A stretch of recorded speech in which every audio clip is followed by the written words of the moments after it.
मराठे और शिवाजी। महाराष्ट्र। दक्षिण में महाराष्ट्र नामक एक पहाड़ी प्रदेश है। वहाँ के निवासी मराठे कहलाते हैं। इस प्रदेश में अनेक पहाड़ और जंगल हैं। इन पहाड़ों पर मराठों के कितने ही किले बने हुए हैं। मराठे धीर, वीर, साहसी और चालाक होते हैं। शिवाजी का बाल्यकाल।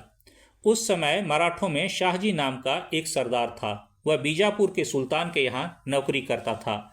कर्नाटक विजय के बाद सुल्तान ने उसे उपहार में एक जागीर दी थी। 1627 ईस्वी में शाहजी के प्रसिद्ध पुत्र शिवाजी का जन्म हुआ। शिवाजी का पालन पोषण उसी जागीर में हुआ था। दादाजी कोंडदेव नामक एक विद्वान ब्राह्मण उसकी देखभाल करता था। शिवाजी पढ़ने लिखने से दूर भागते थे। खेलकूद में उनका जी बहुत लगता था। इसीलिए कोंडदेव ने उन्हें घोड़े पर चढ़ने, कुश्ती लड़ने, शिकार खेलने, तीर तलवार चलाने आदि की अच्छी शिक्षा दिलवाई। शिवाजी अपने पिता के सिपाहियों और पास पड़ोस के लुटेरों के साथ रहने से एक साहसी वीर बन गए। शिवाजी का प्रभाव। मुसलमानों की अधीनता में रहते रहते दक्षिण के हिंदू ऊब उठे थे। उनके इसी भाव से शिवाजी ने लाभ उठाना चाहा। उनकी इच्छा हिंदू राज्य स्थापित करने की हुई। उन्होंने मावली जाति के पहाड़ी मराठों की एक सेना तैयार की। उसकी सहायता से उन्होंने इधर उधर लूटपाट मचाना शुरू किया। 19 वर्ष की उम्र में उन्होंने बीजापुर का तोरण नामक दुर्ग अपने अधिकार में कर लिया। फिर तो उन्होंने लगातार रायगढ़, पुरंदर आदि के भी कई किले अपने कब्जे में कर लिए। इस प्रकार शिवाजी का प्रभाव बहुत बढ़ गया। बीजापुर के साथ युद्ध। जब बीजापुर के सुल्तान को शिवाजी के इन उत्पातों की खबर लगी, तब उसने शिवाजी के पिता शाहजी को जेल में ठूस दिया। यह सुनकर शिवाजी बहुत क्रुद्ध और दुखी हुए। उन्होंने चालाकी से पिता को छुड़ा ही लिया, साथ ही बीजापुर से युद्ध भी छेड़ दिया। सुल्तान ने अफजल खां की अधीनता में एक बड़ी सेना भेजी। शिवाजी उन सेना से न लड़ सके। उन्होंने बड़ी चालाकी से अफजल खां को मार डाला और फिर उसकी सेना को भी मार भगाया।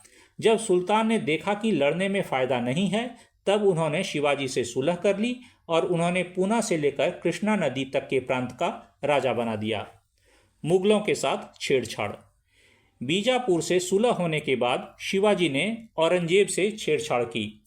जब उसने अपनी बादशाहत में शिवाजी के लूटपाट मचाने की खबर पाई, तब उनको दबाने के लिए शाइस्ता खां को भेजा। उसने चढ़ाई करके पूना को अपने कब्जे में किया और शिवाजी के महल में डेरा डाला। परंतु एक रात को शिवाजी चालाकी से उस महल में घुस गए।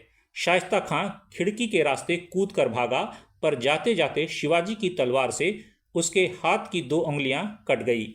1664 ईस्वी में शिवाजी ने सूरत को लूट लिया। वे राजा की उपाधि धारण कर अपने नाम के सिक्के भी ढलवाने लगे। इन सब बातों से औरंगजेब को बड़ी चिढ़ हो गई। उसने जयसिंह और दिलेर खां के अधीन एक बड़ी भारी सेना भेजी। शिवाजी ने उससे लड़ने में असमर्थ होकर संधि कर ली। वे जागीरदार बनकर रहने और दिल्ली जाकर बादशाह से भेंट करने के लिए भी राजी हो गए। जब वे दिल्ली पहुंचे, तब बादशाह ने उसके साथ अच्छा सलूक नहीं किया। इतना ही नहीं, उन्हें कैद में भी डाल दिया। पर धूर्त शिवाजी भाग निकले और रायगढ़ जा पहुंचे। उन्होंने फिर लूटपाट मचाना शुरू कर दिया। यह सुन औरंगजेब ने फिर महाबत खां के अधीन एक भारी सेना भेजी। शिवाजी ने इस बादशाही फौज को मार भगाया। शिवाजी का चरित्र।